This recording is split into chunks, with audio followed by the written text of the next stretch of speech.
नीतीश कुमार इस देश में ऐसे नेता हैं जिनकी ऐसी छवि है, जिनके जैसा नेता देश में दूसरा कोई नहीं है। नीतीश कुमार का अपना एक विचारधारा है, अपनी एक आइडियोलॉजी है और नीतीश कुमार एक बिहार के लिए एक मॉडल जो बनाए हैं वो देश में एक नाजीर है। मोदी जी से डरने वाला ऐसा कोई बात है ही नहीं जी। बीजेपी का कहना है कि चाचा भतीजा की जो जोड़ी है महाजंगल राज बन गया हुआ है। जब मोदी जी के साथ रहते हैं नीतीश जी तब हो जाता है मंगल राज, जब मोदी जी को छोड़ देते हैं नीतीश जी तो हो जाता है जंगल राज। तो उनको असल में है क्या कि मोदी जी को जो नीतीश जी ने छोड़ दिया और बिहार से जो उनकी सफाया हो गई तो बेचारे करे क्या, कुछ बोलना है तो कुछ भी बोलते रहते हैं, कोई फर्क नहीं पड़ता उससे। बेफिक्र रहिए, बिहार प्रोग्रेस कर रहा है, बिहार विकसित राज्यों के श्रेणी में बढ़ रहा है और नीतीश जी की जो विजन है, दूरदर्शिता है, काम करने की जो शैली है वो बिहार को एक नए मुकाम पे लेके जा रहा है। इसमें कहीं कोई दो राहें नहीं, कोई जंगल राज। पता है कि जब से नीतीश जी महागठबंधन में जुड़े हैं तब से लगातार बिहार में घटना घट रही है। देखिए, आज जो जनसंख्या हमारे राज्य की है, क्षेत्रफल के हिसाब से देश में एक नंबर ऐसा राज्य है बिहार जहां की जनसंख्या क्षेत्रफल के हिसाब से अधिक है और उसके बावजूद, इतनी जनसंख्या होने के बावजूद छूट फूट घटनाएं घटना स्वाभाविक है, वो कहीं भी घटता है। अगर अपराध के श्रेणी में देखिए तो बिहार 28वें नंबर पे है, हम 1-2 पे नहीं है। तो असल में है क्या कि जो मीडिया है, खास करके जो कुछ नेशनल चैनल, वो भाजपा के एजेंडे पे चलती है। जहां एक छोटा सा घटना भी बिहार में घटे उसको बढ़ा चढ़ा के दिखाने का एक सिस्टम है और कोई बात नहीं। तो मुख्यमंत्री जी का जो ड्रीम प्रोजेक्ट था नल जल योजना, नल जल योजना कहीं फेल नहीं है, कहीं ठप नहीं है।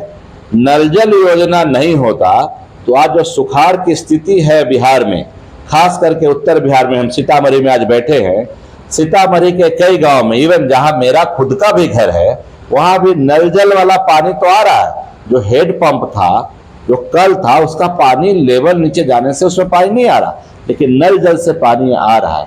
हाँ, मैं एक बात और आपके माध्यम से कहना चाहूंगा कि लोगों के लिए माननीय मुख्यमंत्री जी ने नल जल योजना चलाया, वो पीने के लिए, पानी के लिए चलाया, घर में इस्तेमाल करने के लिए चलाया, नहाने के लिए नहीं, भैंसी गाय धोने के लिए नहीं, खेत पटवन के लिए वो पानी नहीं है। तो इसलिए लोग उस पानी को बड़ा संभाल के इस्तेमाल करें क्योंकि वो पीने योग्य जल है। तो उसको ऐसे ही कभी आशा लगातार धरने पर बैठ रही है, इस पर आपका क्या कहना है? देखिए, बिहार में शिक्षक का क्या हाल था 2005 से पहले, वो देख लीजिए। उसके बाद कितनी बहाली हुई है ये देखिए। जहाँ तक आशा, शिक्षक या जो भी लोग धरने पे बैठते हैं, उनका अधिकार है मांगने का, वो मांग सकते हैं। लेकिन पैरेलली मेरा ये भी कहना होगा कि जिन लोगों को जिस पद पे भी सरकार ने नियुक्त किया है उन्हें अपना काम जरूर करना चाहिए। खास करके शिक्षक लोगों से आग्रह करना है कि आप जिन बच्चों को पढ़ाते हैं वो इस राज्य के, इस देश के भविष्य है, उनको आप जरूर पढ़ाइए। आप अपने अधिकार के लिए धरना जरूर दीजिए, अपनी मांग जारी रखिए। कोई मांग आपका है, नहीं मिल रहा है तो आपका मांगने का अधिकार है।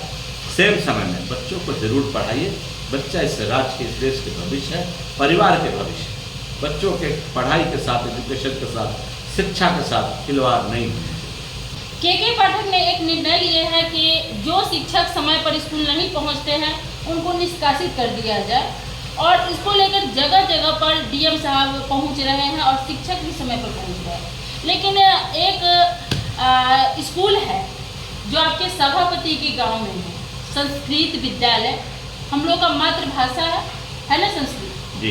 लेकिन उस स्कूल का स्थिति है कि नरकीय स्थिति है। वहाँ पर शिक्षक का कहना है कि 80 एडमिशन है लेकिन एक भी स्टूडेंट नहीं आते हैं, नहीं वहाँ चापाकल का सुविधा है और नहीं शौचालय का सुविधा है। स्कूल नहीं, लगता है कि भूत बंगला है। इस पर आपका क्या कहना है?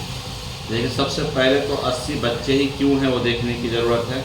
और जहाँ तक आप लोगों ने रिपोर्टिंग की है, पहले मैंने सुना है, खबर पहले चल चुकी है, पेपर में भी आया था, और अब स्थिति वहाँ पे सुधार हुआ है।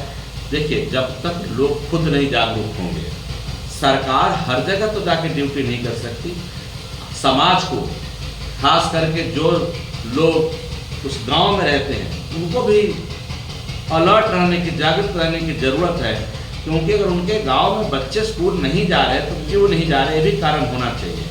तो उस पर कार्रवाई सरकार कर रही होगी, कोई ना कोई प्रशासन का बात उस पर चला होगा, उसमें ऐसी कोई बात नहीं। तो सुनने में आया है कि इस बार आप 2024 में चुनाव भी लड़ने वाले हैं। देखिए, ऐसा है, जो भी लोग राजनीति में होते हैं उनकी कुछ न कुछ आकांक्षाएं होती हैं, उनका भी कुछ मनसा रहता है कि मैं ये करूँ और ऐसा करूँ, ऐसा करूँ, सभी के मन में होता है। और जो भी लोग राजनीति में जुड़े हुए हैं सबको रहता है कि मैं विधायक बनूँ, विधान पार्षद बनूँ, सांसद बनूँ, मेरी भी है। लेकिन हम आज के डेट में पार्टी में एमएलसी हैं, पार्टी में काम कर रहे हैं। नेता का इच्छा होगा, लगेगा हमारे पार्टी को किनको लड़ाना है, तो पार्टी के सिपाही है, जैसा पार्टी का आदेश होगा वैसा करेंगे, ऐसी कोई बात। क्या नीतीश कुमार जी इस बार प्रधानमंत्री बनेंगे? ये एक अहम सवाल है। अगर मेरी चले, मेरे जैसे इस राज्य के युवाओं को चले, तो इस देश के प्रधानमंत्री नीतीश कुमार जी को ही होना चाहिए। लेकिन महागठबंधन के बाकी जो नेता हैं उनका कहना है कि नीतीश जी प्रधानमंत्री नहीं बनेंगे, जब बनेंगे तो आरजेडी के लोग बनेंगे या कांग्रेस के लोग बनेंगे। मैंने तो ऐसा कहीं कोई सुना नहीं है, अभी कहीं कोई डिसाइड नहीं है कि कौन प्रधानमंत्री बनेंगे महागठबंधन इंडिया से। लेकिन जहाँ तक मेरे से आपने पूछा, मेरा व्यक्तिगत ऐसा सोच है कि इस देश को अगर विकास के राह पे ले जाना है, इस देश को युवाओं को सुरक्षित रोजगार चाहिए, भविष्य चाहिए, इस देश को फिर से विश्व गुरु बनाना है दुनिया में, तो नीतीश कुमार जैसे व्यक्ति को इस देश का प्रधानमंत्री होना चाहिए। क्योंकि जो उनका विजन है, जो उनका काम करने का तरीका है, जो उनका सोच है, सबको साथ लेके चलने की उनमें जो कला है, वो इस देश में किसी भी नेता में नहीं है। मैं व्यक्तिगत मेरा कहना। वर्तमान प्रधानमंत्री नरेंद्र मोदी है, उनके बारे में लोग कहते हैं चाय बेच के आज प्रधानमंत्री बने हैं। क्या ये सत्य है कि बचपन में चाय बेचा करते थे? मैंने तो देखा नहीं और ना कोई किसी से सुना है कि चाय बेचते थे। वो खुद ही कहते हैं कि चाय बेचते थे। वो ये भी कहते हैं कि हम कितने 35 साल भिक्षा मांग के खाते थे। तो प्रधानमंत्री जी जहाँ जाते हैं कहते हैं, हमको तो लगता है कि बस गंगा माँ ने बुलाया है। उनको तो जहाँ जाते हैं कहते हैं हम तो यहीं के बेटा हैं। तो प्रधानमंत्री जी घड़ी घड़ी हर घड़ी कदम कदम पे रंग बदलते हैं, कदम कदम पे वस्त्र बदलते हैं, कदम कदम पे बात बदलते हैं। जो भी बोलते हैं झूठ ही बोलते हैं। अब ऐसे प्रधानमंत्री जी के कौन सी बात को आप सच मानेंगे, मुझे भी पता नहीं। तो मैं तो खुद ही नहीं समझ पाया कि प्रधानमंत्री जी किस राज्य को ज़्यादा मानते हैं। हाँ, ये मैं जानता हूँ कि हमारे इस बिहार राज्य को प्रधानमंत्री जी ने 9 सालों में कुछ नहीं दिया। हम गरीब राज्य थे और हमारे माननीय नेता नीतीश कुमार जी का शुरू से मांग था कि प्रधानमंत्री जी हमारे इस गरीब राज्य को विशेष राज्य का दर्जा दीजिए, ताकि हम विकसित राज्य हो, हमारे राज्य से गरीबी दूर हो, हमारे लोगों को रोजगार मिले, हमारे लोग बाहर रोजगार करने के लिए ना जाएं, हमारा राज्य विकसित हो। तो उन्होंने नहीं दिया। प्रधानमंत्री जी ने क्या दिया बिहार को, कभी भाजपा किसी नेता से पूछ के बताइए। सर, कुछ लोगों का मानना है कि जब से नरेंद्र मोदी प्रधानमंत्री बने हैं तब से भारत का जो स्थान विश्व में प्रथम दूसरा हो गया है। इससे पहले भारत को कोई पसंद नहीं करता था, हमेशा भारत को नीची निगाहों से देखा करते थे। इस पर आप क्या कहेंगे? मुझे नहीं पता कौन क्या कहता है और किसने क्या कहा है। मैंने भारत के साथ साथ, इस देश के साथ साथ दुनिया के बहुत सारे देश देखे, बहुत सारे देशों में घूमा और मैंने नहीं देखा किस तरह की कोई बात थी और कोई अभी नहीं देख रहा हूँ कोई दूसरे नंबर पे हमें कह रहा है।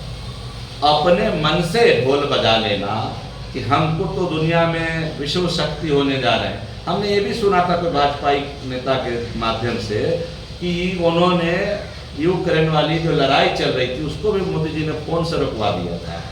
तो भाई बड़ी अच्छी बात है, रुकवा दिया था। फिर मणिपुर में 3 महीने से क्या हो रहा है?